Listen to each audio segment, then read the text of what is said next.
So you're bumping public How transport. much do you guys have to give for season? SPAC Nation? How much? So at one point it was £200 a month, and then after that they stretched it to like 500, then they stretched it to like 1,000. But I didn't give none of those mad amounts. Wait, is that come seed into your? I gave max future? high like just over 200. As a seed. Is Yeah, it as a a weekly seed. thing? No, as a monthly. It's a monthly. Yeah, they'll basically brag about how they don't do tithes and offerings, but that's because on a Sunday service it's already been paid for, so you don't need to do no tithes and offerings on the Sunday service, because otherwise, if you do like call for tithes and offerings, then people are gonna basically give peanuts, or they're gonna give like the change or whatever. So PT is smart. He says that to make the church look good, but then behind the scenes now, as we are the ones who attend the fellowship, they'll tell us, yeah, make sure you give your tithe every month, and then for us, that'll make us look like, okay, we only give once a month. But then the amount that we need to give once a month, that's more than triple, 10 times the amount that somebody would gather from a tithe and offerings anyways on a Sunday. So of course on a Sunday you want to say, but obviously let's give tithe and offering. Get me? So wait, let's do the math here. Is everyone's giving £200 and there's 1,000 people? If everyone's giving £200 a month, and say not even everyone gives. Say about 70% give. Yeah, so it's 700. 100 people as well. Yeah. Let's just say one. No, let's be a bit realistic. Like 70% will probably give like to the two bills. Like, Okay, so 150 people. Oh, how many people? 700 people. 700 people. On a regular, they get 1,000 people. Yeah. But let's say 700 people out of them give £200 a week. Let's do the maths. What's that? That's 14,000. yeah, A month. We usually achieve our targets though. He'll give us targets of raising 100k. One service. Oh, so No. £200 a month, you say? Yeah, so that's Yeah, 14k in the 1 month 14K that they a month, made. yeah. Well, remember, in each fellowship, there's like 17 fellowships, and there's like at least 80 of us in each fellowship. 60 to 80 of us in each fellowship. And everyone's been mandated to give 2-3 bills. So within one season, under season, we've raised 1 million. It wasn't like autumn, spring, winter, that kind of season. Yeah, and then that's up a season. Yeah, because obviously seasons are 4 months, so Yeah. in 1 month it's 2k and that. Yeah. 250k, 300k. And obviously all of those are cash donations as well. Cash. Yeah. Hey, he's dodging tax, man. Yeah. Oh my days. Straight 10s, 20s. Yeah. Well, obviously your church is registered as a charity anyways, but Mm. raw. And plus, you probably go for like gift. You guys do gift aid as No, well. I don't think SPAC was even registered as a charity. No, yeah. Registered, I don't know. we registered as a business. Business. Yeah. No, there's no way he'd be registered as a business if he's making money. There's no way they did gift aid. They have to do gift aid. There's Fam. If you no do gift way. aid, they get more P's, fam. No, There's no way they did gift aid because they would have got clocked by now. Exactly. You think? There's no way they did gift aid. And that's why even PT said it himself, we don't do gift aid.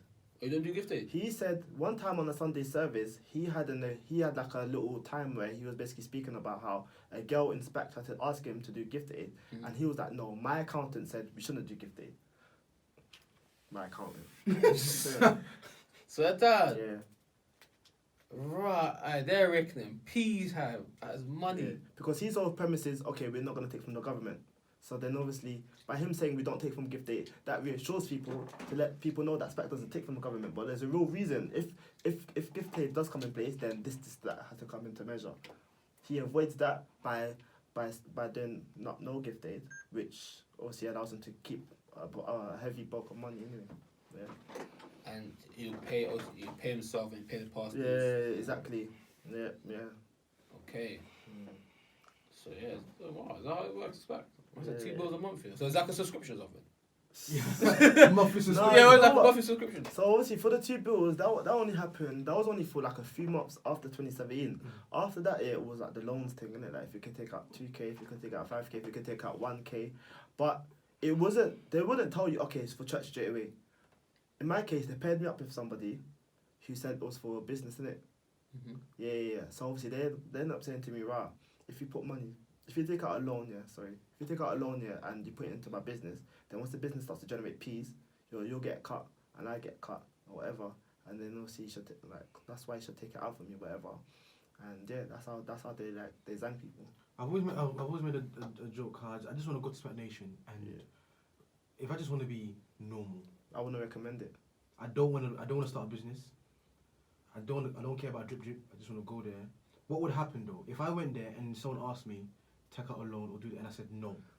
They won't ask you to take out a loan straight away. They have to ease you into it. Exactly. They have to ease you into Okay, it. so let's say I was eased into it, but then they got to a point where they started asking me for it. I was just like, no, I'm not going to the trap house. I don't want to open a business. How would they look at me? How would I be treated?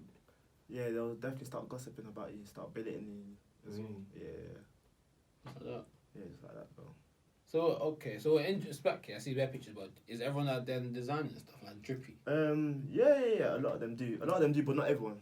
Not everyone still. Yeah, there were some pastors, like obviously you mentioned the one that was from Brixton, who obviously got stabbed and them man there, they wear like black t-shirts more time, a lot of the time in SPAC on the Sunday service, straight black t-shirts. But that's because they're stacking the peas and obviously they're getting more people to give the peas. So yeah, eventually you'll get bored of wearing designer. But more time it is designer, innit, down there. Because for them it just makes them feel good and they have this thing where it's like they want to look better than the next one. Yeah. So drippy.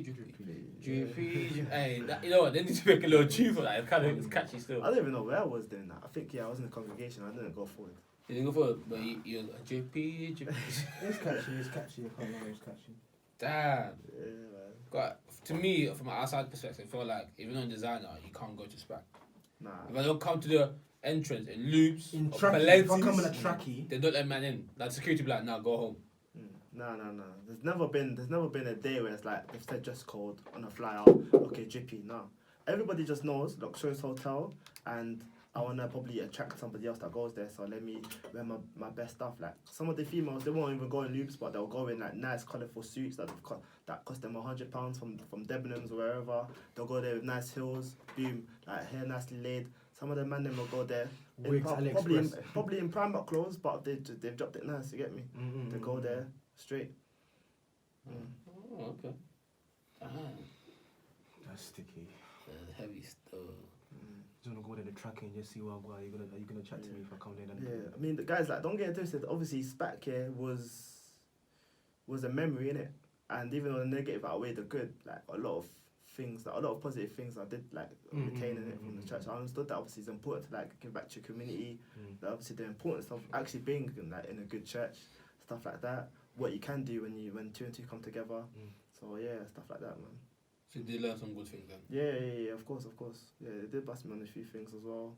I learned about obviously the finance market as well, a bit more trading with them. Yeah. They taught you trading? Yeah, a tiny bit. Yeah. Oh, okay. So do you still in contact with like the other people that was on the BBC Panorama with you, like Curtis? Just obviously Curtis, not really. We spoke a bit more after the Panorama, but it's like this last like 2 months I haven't spoken to him.